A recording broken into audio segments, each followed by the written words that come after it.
Bismillahirrahmanirrahim. Alhamdulillahirabbil alamin. Allahumma shalli wa sallim ala sayidina Muhammadin miftahi babi rahmatillah adada ma fi ilmillah salatan wa salaman daimaini bidawami mulkillah wa ala alihi wa sahbihi. Assalamualaikum warahmatullahi wabarakatuh.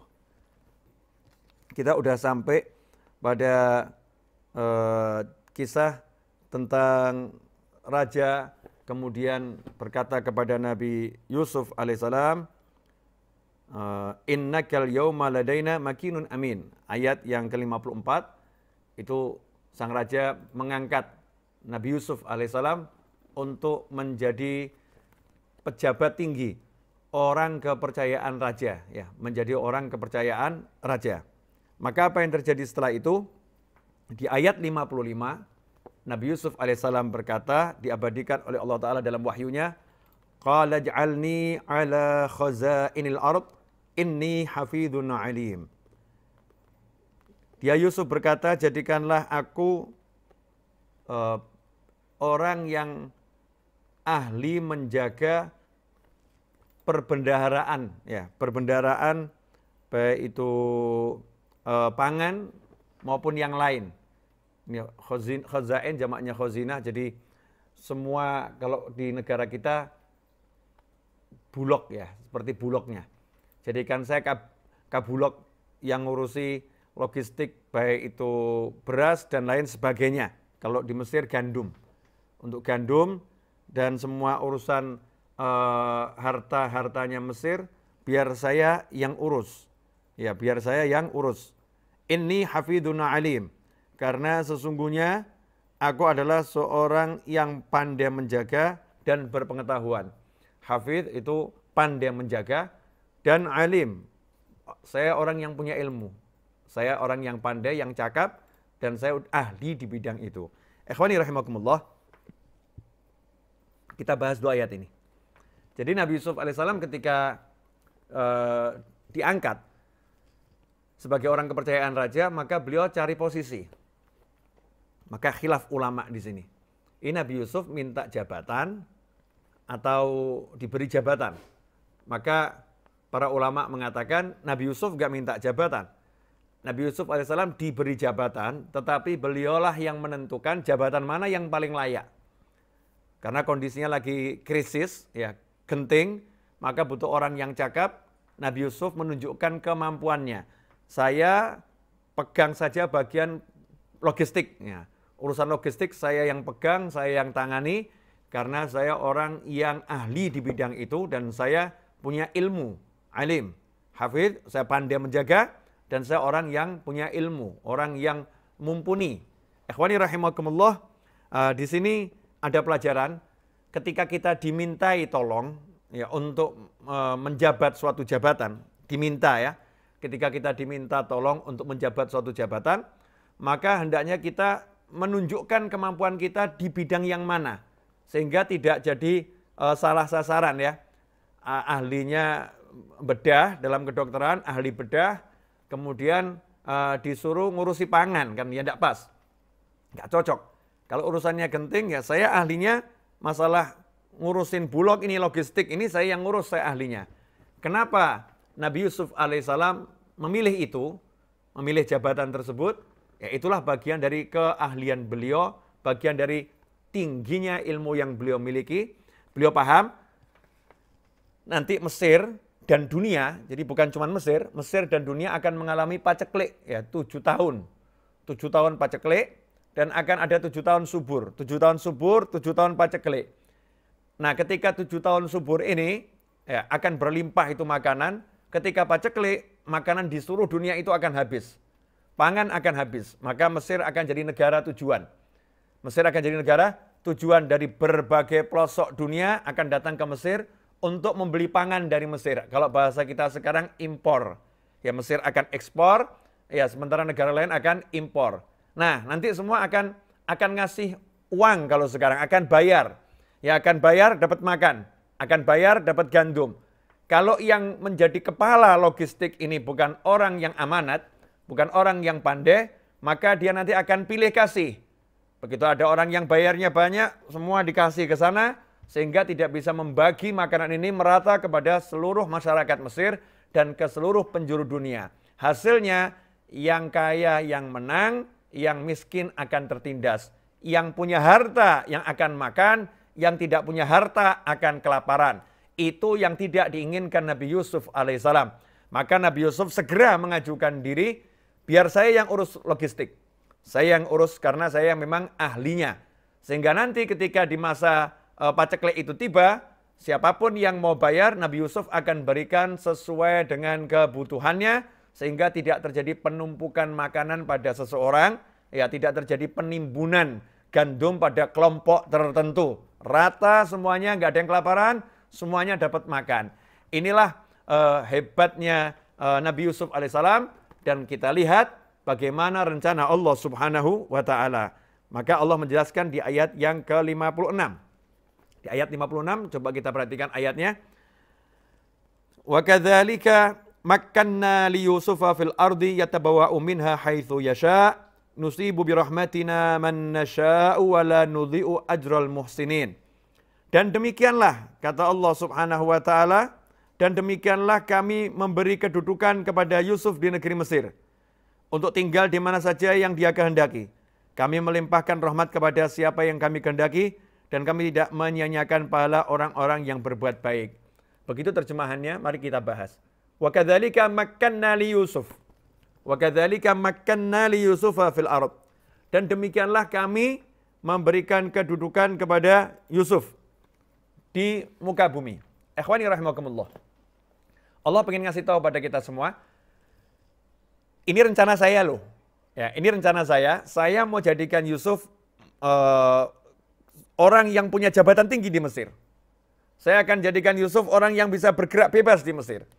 Tapi nggak mungkin semua itu terjadi, kalau Yusuf tinggalnya masih di Syam. Kalau Nabi Yusuf alaihissalam masih tinggal di Syam, berbatasan dengan Palestina. Kalau masih bersama ayahnya, masih bersama kakak-kakaknya, masih bersama adiknya, nggak akan pernah sampai ke Mesir dan menjadi kabulok, menjadi pejabat tinggi, kepercayaan raja. Tidak akan pernah terjadi. Maka Allah menyusun rencana. Ya Allah menyusun rencana, ketentuannya Allah Subhanahu wa taala, gimana caranya agar Nabi Yusuf alaihissalam menjadi menteri. Caranya bagaimana? Allah yang ngatur. Nah, semua peristiwa yang terjadi itu, dari mulai Nabi Yusuf kemudian dicintai oleh Nabi Yakub alaihissalam lebih dari saudara-saudaranya. Nabi Yakub punya rasa cinta yang lebih, Allah yang ngatur. Kemudian syaitan ya diizinkan membujuk, menggoda saudara-saudara Nabi Yusuf alaihissalam, sehingga saudara Nabi Yusuf melemparkan Nabi Yusuf ke dalam sumur. Ya, itu juga bagian daripada takdirnya Allah Subhanahu wa taala, bukan untuk sesuatu yang buruk, tetapi sesuatu yang baik, karena Allah lagi merencanakan Nabi Yusuf akan dibawa ke Mesir. Kemudian datang musafir, ambil air, dapat anak yang ganteng, kemudian segera dijual, dinaikkan ke kendaraannya, disimpan dalam peti seperti barang-barang yang lain, sampai di Mesir dijual. Kebetulan ada pembesar Mesir yang butuh pelayan dan belum punya anak, lihat ada anak kecil yang dijual, maka dibeli dan dibawa ke istana. Sampai di istana dirawat, ya hidup bersama pembesar Mesir. Tentunya di dalam kerajaan Nabi Yusuf bisa belajar banyak hal, ya, dan mengerti kehidupan di dalam kerajaan, kehidupan dalam istana, tahu caranya jadi orang ningrat, tahu caranya jadi orang yang besar, tahu caranya jadi orang yang punya kedudukan karena hidup di bawah asuhan seorang menteri. Kemudian ternyata menteri itu punya istri, istrinya cantik, jatuh cinta kepada Nabi Yusuf alaihissalam. Akhirnya terjadi fitnah, Nabi Yusuf yang tidak bersalah, Nabi Yusuf yang kuat, ya, Nabi Yusuf yang jiwanya bersih, Nabi Yusuf yang dilindungi oleh Allah Subhanahu wa taala, akhirnya masuk ke dalam penjara.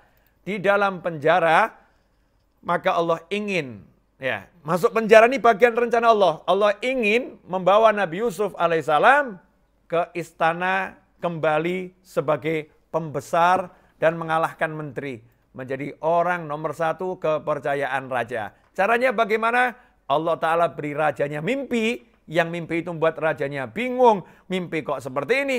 Seumur hidup aku nggak pernah mimpi seperti ini. Kemudian raja tawarkan siapa yang bisa menakwilkan mimpi. Semua menteri nggak bisa pejabat negara nggak bisa, orang kepercayaan raja nggak bisa. Ternyata salah satu orang yang udah disiapkan oleh Allah Ta'ala untuk selamat, teman Nabi Yusuf di penjara, termasuk orang yang diajari oleh Nabi Yusuf untuk kenal Allah Ta'ala di penjara, orang yang membuatkan minum untuk raja, pelayan raja, bukan orang yang alim, bukan orang yang pandai, bukan orang yang punya pengetahuan, tetapi dia punya teman namanya Nabi Yusuf alaihissalam. Maka saat raja nanya, siapa yang bisa menakwilkan mimpi saya? Orang ini ingat Yusuf. Yusuf bisa menakwilkan mimpi saya. Maka Nabi Yusuf alaihissalam pun dibawa ke istana, kemudian ketemu dengan raja, menjadi orang kepercayaan. Setelah menjadi orang kepercayaan, Nabi Yusuf kemudian diangkat menjadi kabulok. Ya, kepala logistik yang bagian terpenting saat itu. Mengurus semua perbendaharaan Mesir. Bukan cuma pangan, semuanya. Ya, semua perbendaharaan Mesir ya diurus oleh Nabi Yusuf alaihissalam. Ikhwani rahimakumullah. Kemudian Allah berkata, wa kadzalika makanna li Yusuf. Wa kadzalika makanna li Yusuf. Demikianlah ya ila akhir ayat, demikianlah kami menjadikan Yusuf memiliki kedudukan yang tinggi di Mesir, fil arad.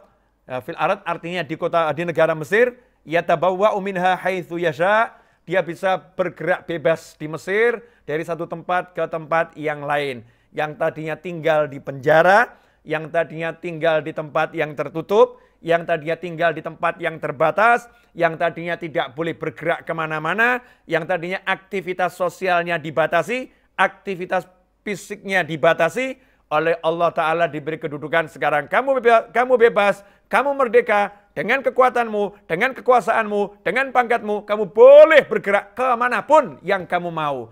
Dari situ akhirnya dikatakan dalam tafsir, Nabi Yusuf punya banyak rumah di negeri Mesir. Punya banyak rumah di negeri Mesir. Ibaratnya di ibu kota punya.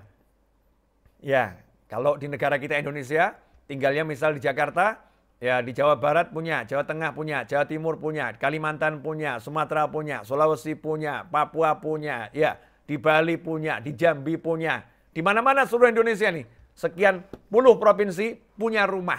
Ya punya rumah. Banyak rumah Nabi Yusuf alaihissalam. Kenapa Nabi Yusuf punya rumah banyak?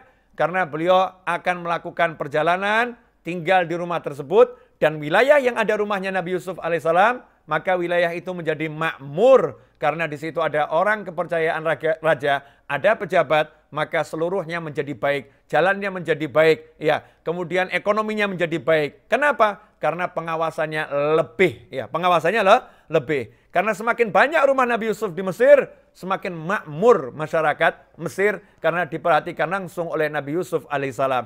Ikhwani rahimakumullah, kata Allah Ta'ala, nusibu birahmatina man nasya'u wa la nudhi'u ajral muhsinin.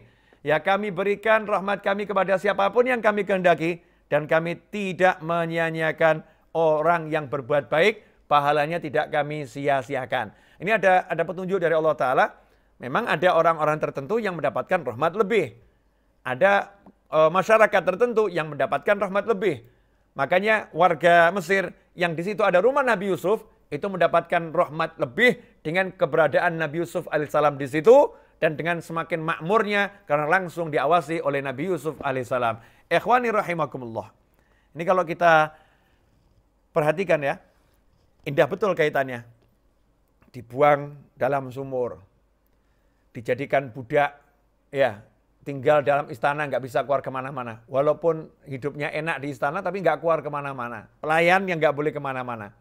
Habis itu dipersempit lagi, masuk penjara. Masuk penjara semakin kecil ruang geraknya. Tapi karena ini orang baik, karena Nabi Yusuf orang yang baik, berbuat baik kepada masyarakat, iman sama Allah Ta'ala, apa kata Allah Subhanahu Wa Ta'ala? Wala nudhi'u ajral muhsinin. Dan kami sekali-kali tidak pernah menyia-nyiakan balasan kebaikan untuk orang-orang yang suka berbuat baik. Karena Nabi Yusuf ini orangnya baik, ya orangnya soleh, maka oleh Allah Ta'ala di dunia sudah diberikan ganti atas semua yang dialami. Gantinya apa? Diberi kebebasan yang sangat bebas. Bebas dengan punya kekayaan, bebas dengan punya kekuatan, ya bebas dengan punya kesehatan, sehingga beliau keluar dari penjara, bukan sekedar tinggal di istana, tapi boleh menjelajah ke seluruh Mesir, boleh bangun rumah, ya, dan membawa begitu banyak kekuatan, kemegahan, dan membawa prajurit-prajurit bersamanya. Ini nikmat dari Allah Subhanahu wa Ta'ala. Ikhwani rahimakumullah. Kita lanjutkan. Wala ajrul akhirati khairul lilladzina amanu wa kanu yattaqun. Ayat yang ke-57. Allah Ta'ala katakan, dan sungguh balasan akhirat itu lebih baik buat orang-orang yang beriman dan buat orang-orang yang bertakwa. Ini kata khair, wala ajrul akhirati khairul lilladzina amanu wa kanu yattaqun. Ada kata khair, baik. Dan sesungguhnya balasan akhirat itu baik untuk orang-orang yang beriman dan orang-orang yang bertakwa. Kata baik dalam ayat ini harus kita jelaskan. Baik itu ada dua. Ada baik artinya lawan daripada buruk. Baik artinya lawan daripada buruk. Ada baik artinya perbandingan dengan kebaikan yang lain. Ini lebih baik daripada yang itu. Dalam ayat ini, ayat 57, wala ajrul akhirati khairul lilladzina amanu wa kanu yattaqun, dan sungguh balasan akhirat itu baik buat orang-orang yang beriman dan bertakwa. Artinya adalah balasan akhirat itu lebih baik buat orang yang beriman dan bertakwa daripada balasan kebaikan yang sudah didapatkan di bumi. Artinya di muka bumi masih hidup, ya di alam dunia masih hidup, udah dikasih kebaikan oleh Allah Subhanahu wa Ta'ala, nanti di akhirat dapat jauh lebih baik, ya, jauh lebih hebat balasannya dari Allah Subhanahu wa Ta'ala. Ikhwani rahimakumullah. Jadi ada hamba-hamba Allah yang memang dapat balasannya di dunia ini wujudnya seperti itu. Menjadi penguasa, ya, kemudian hidup dengan bergelimang kekayaan, rumahnya ada di mana-mana. Makanya jangan katakan, oh masa kiai kok kaya raya. Mestinya kiai itu zuhud, hidupnya susah-susah gitu. Masa ustadz kok kaya raya? Mestinya ustadz itu ya pakaiannya yang jelek, ya pakaiannya lusuh gitu ustadz. Zahid orangnya zuhud. Jangan katakan Habib kok kemudian mobilnya bagus-bagus, rumahnya banyak ada di mana-mana. Mestinya Habib tuh ya rumahnya yang reot, kasurnya yang sangat sederhana. Tiru kakeknya Nabi Muhammad SAW. Seakan-akan seperti itu ya. Seakan-akan seperti itu. Ini gambaran yang salah. Islam enggak demikian. Ada orang-orang yang oleh Allah Ta'ala diberi rahmat kebaikan di alam dunia ini lebih dari yang lain. Jadi orang yang beriman dan bertakwa itu, di antara kebaikannya adalah di dunia mendapatkan, di antaranya ya, kekayaan, mendapatkan kekuasaan, mendapatkan kelapangan dalam kehidupan. Itu bagian yang kecil. Nanti di akhirat jauh lebih banyak. Ya di akhirat nggak bisa dibandingkan dengan di dunia. Ini penting agar kita tidak menganggap, oh jadi muslim itu ya jangan punya duit yang banyak. Jadi muslim itu jangan cari kekuasaan. Jadi muslim itu jangan jadi pejabat. Ya, mau masa wali kok jadi pejabat. Saya ada satu cerita. Ini biar kita nggak salah ya. Akhirnya kan Nabi Yusuf jadi dari orang desa, ya masuk istana, penjara, akhirnya jadi apa? Jadi menteri, di atasnya menteri. Pejabat tinggi. Dari penjara menuju istana. Ya, dari penjara menuju istana. Bahkan dalam sebuah tafsir nanti akhirnya Nabi Yusuf menjadi Raja Mesir. Kita akan kupas di episode-episode berikutnya. Yang pengen saya sampaikan di sini, dari hidup gak enak, secara zahir jadi hidup bergelimang harta. Dari hidup dianggap seseorang yang ini napi. Ini adalah orang penjara, residivis ini. Berubah menjadi seorang pejabat tinggi yang semua tunduk di hadapannya. Semua nurut apa katanya. Bergelimang kekuasaan, bergelimang harta. Siapa itu? Nabi Yusuf alaihissalam. Nah bagaimana dalam kehidupan sekarang ini? Kalau misalnya kita mengalami yang sama. Jadi kalau ada saudara muslim kita itu kok punya duit banyak, punya jabatan tinggi, jangan kita katakan, oh itu hubbud dunya itu cinta dunia. Oh kalau nggak cinta dunia itu ya seharusnya nggak seperti itu. Masa dia jadi pejabat tinggi? Yang tidak indah, yang tidak bagus, tidak mulia itu orang yang gila jabatan. Karena ingin pangkat tinggi, cari pujian, kepentingan nafsu, cari harta, itu yang nggak bagus. Tetapi kalau jabatan itu sebagai kendaraan untuk pendekatan diri kepada Allah Subhanahu wa Ta'ala, sebagaimana Nabi Yusuf alaihissalam jabatan itu sebagai kendaraan untuk membawa kemaslahatan bagi umat manusia dan untuk mengajarkan ajarannya Allah Subhanahu wa taala, maka ini sesuatu yang sangat mulia. Sesuatu yang sangat mulia. Kita masih ingat kisah seorang guru di sebuah desa. Ini juga disampaikan oleh Syekh Abdul Halim Mahmud. Ya. Syekh Abdul Halim Mahmud juga menceritakan kisah ini ketika mensyarahkan kitabnya Imam Ghazali. Jadi ada seorang guru yang tinggal di sebuah desa, punya murid banyak. Guru ini sangat zahid, ya, orangnya zahid, hidupnya zuhud, tinggal di tepi sungai. Rumahnya di tepi sungai, gubuk di tepi sungai. Makannya itu dari hasil memancing. Tiap hari beliau mancing di belakang rumahnya, dapat ikan, nggak semuanya dimakan. Jadi dapat satu ini, dimakan sedikit, sebagian besar disedekahkan. Bukan sisanya ya, diambil, dipotong, diambil sedikit untuk makan satu hari, sisanya disedekahkan. Saya mau nanya, ini kira-kira orang biasa atau luar biasa nih?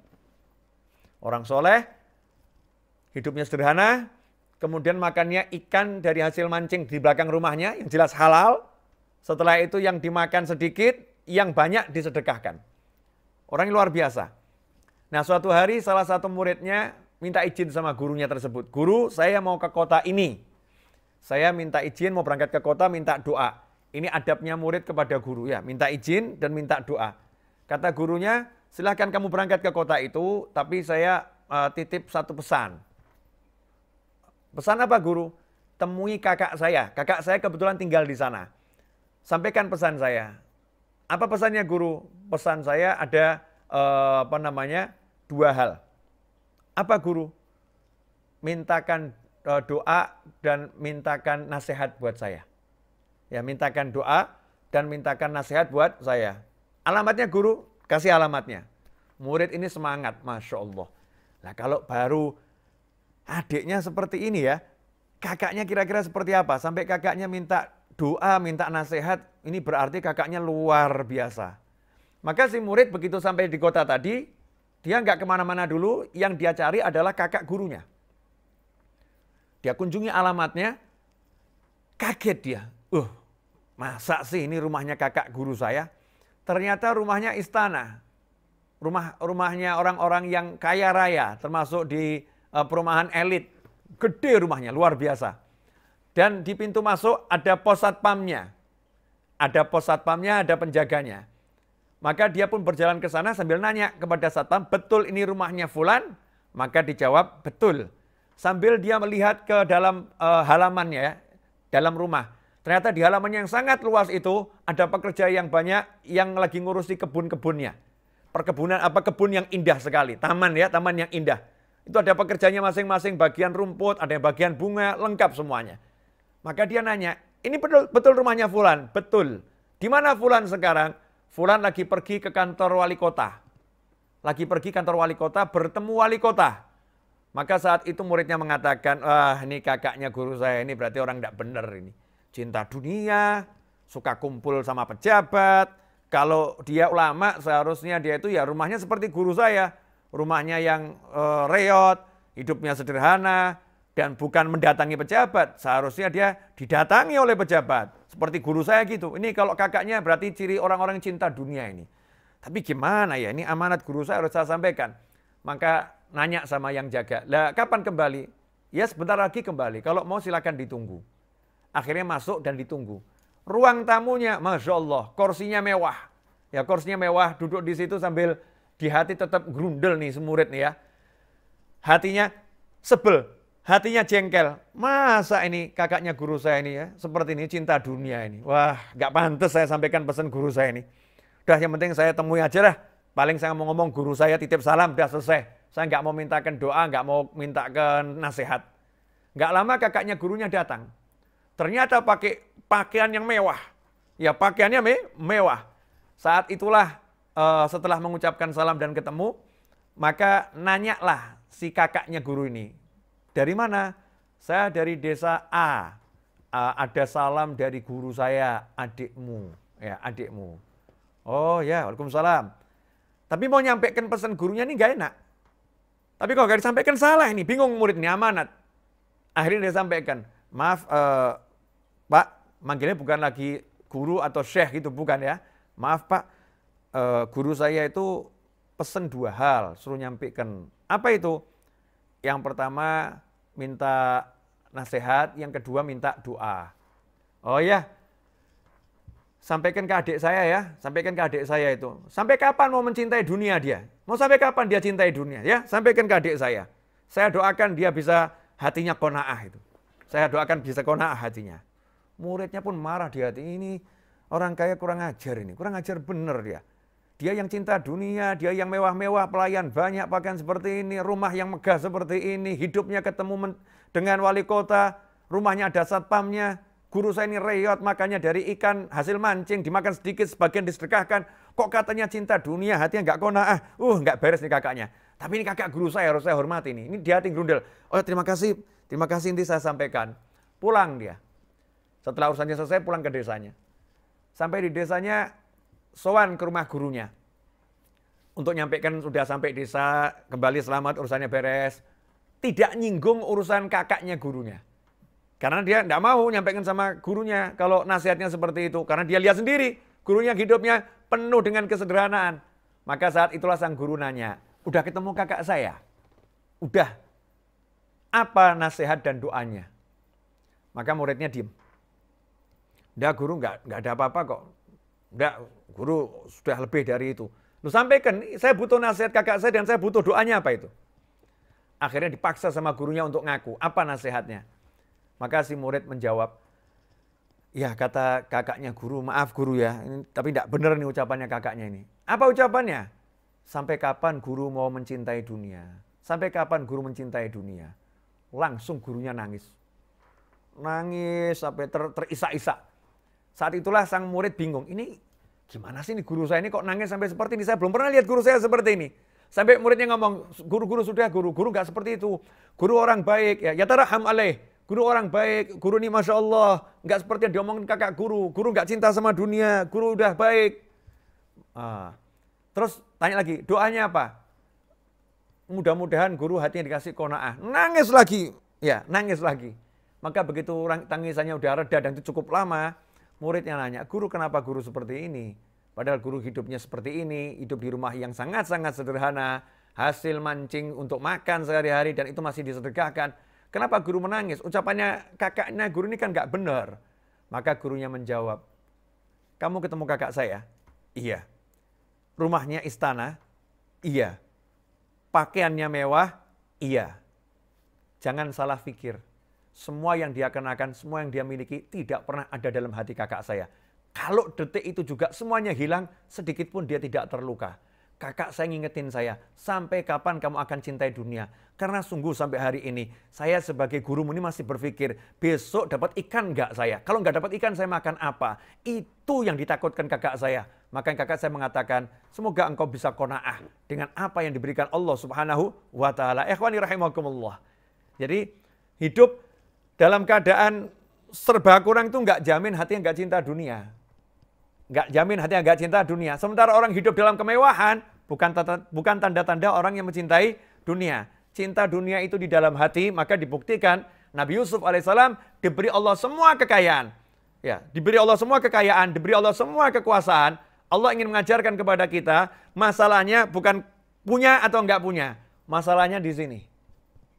Amanu wattaqau. Orang-orang beriman dan bertakwa. Hatimu beriman enggak? Bertakwa enggak? Kalau kamu beriman, bertakwa, dikasih apapun enggak jadi masalah. Enggak punya apapun juga enggak jadi masalah. Tetapi kalau kita ini hatinya kurang beriman, kurang bertakwa, punya jadi masalah, enggak punya juga jadi masalah. Ikhwani rahimakumullah, kita lanjutkan. Tambah satu titik lagi boleh ya? Biar lengkap kisahnya ini.